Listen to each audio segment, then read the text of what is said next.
In 1960, roughly 22% of black children were born to unmarried women. By 2015, that number had skyrocketed to 72%. What in the world happened? Many people point to government programs and the best of intentions known as the Great Society. But what if those good intentions had devastating, unintended consequences?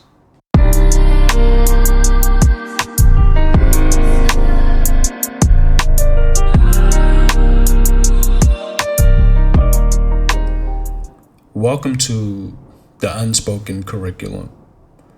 I'm Bryant, and I am here to treat this space like a digital classroom where I teach about the uncovered, unfiltered, unspoken truth that many of us did not learn in our traditional classrooms. So welcome, and I am happy to have you. As we know, there are two rules in this class. One of them is no texting while I'm teaching, all right? The second rule is if you're gonna drink something good, like some good whiskey. And if you're not a whiskey drinker and you love coffee, as long as it's not Starbucks, you're good in our class. But let's go ahead and jump into today's lesson. Today's lesson, we're going to do kind of a deep dive into a chapter of American history that is often presented as some kind of triumph of compassion. President Lyndon B. Johnson's War on Poverty. But from my perspective, the story is far more complex. But today we're going to ask a question. And this hard question is, was the Great Society a hand up, or did it inadvertently break the path to prosperity for American families? To really have this conversation, honestly, we have to start by acknowledging the context of the time. In the early 1960s, America was experiencing a post-war boom, but a significant portion of the country, especially in black communities in rural areas, was left behind. President Johnson looked at this landscape and really believed that the full force of the federal government could be used to declare a war on poverty and actually win.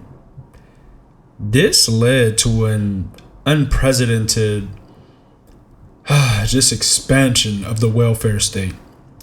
The Great Society created Medicare and Medicaid. It expanded food stamps and poured billions into federal education programs and urban renewal. The goal seemed noble at the time, and the vision was grand, and the promises was to build a society where poverty and just not having much of an economy was a thing of the past. It's the story we all learn in school, but the unspoken part of this curriculum really lies in the details of these programs and the incentives they created.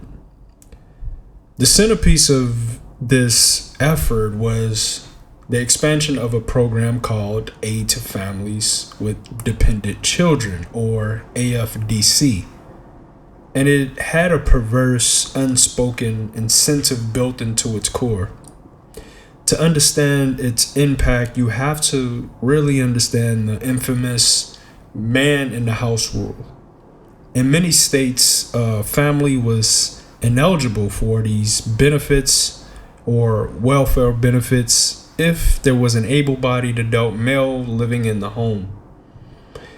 So I really want you to sit back and imagine you're a young mother in 1968. Your husband has a low-wage, unstable job.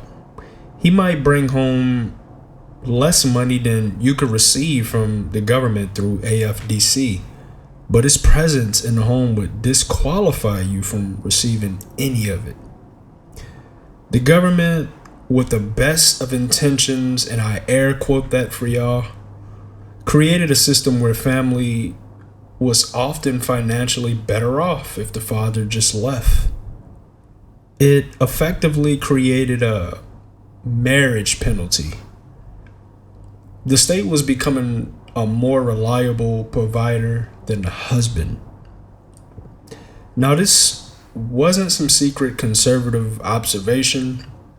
In fact, one of the loudest alarm bells was rung by a liberal sociologist and Democrat working inside Johnson's administration itself. And his name was Daniel Moynihan.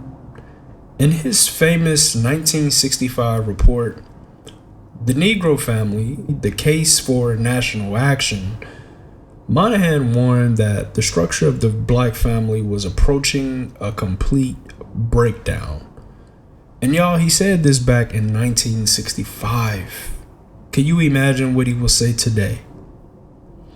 He pointed to the rising rates of out-of-wedlock births and broken homes as a fundamental barrier to progress. He was viciously attacked all the time. And he was also attacked at the time for so-called blaming the victim. But as we see, his predictions were very accurate, and it's sad that he was accurate. Let's really look at the numbers of this, because I love to bring up numbers because they tell a devastating story. In 1965, when the Great Society began, about 80% of black children were born to married mothers. But by 1990, just 25 years later, that number had plummeted to less than 40%. And it's crucial to understand that while these effects were most pronounced in the black community, the same incentives affected white families as well, particularly in poor regions. In 1965, only about 4% of white children were born to unmarried mothers, but by 2015, that number had nearly touched 30%. The trend line we see is the same, just starting from a different place. This wasn't a black problem or a white problem, it was a policy problem. The incentives didn't care about race, they just discouraged marriage and work, and it rewarded dependency regardless of who was taking that check.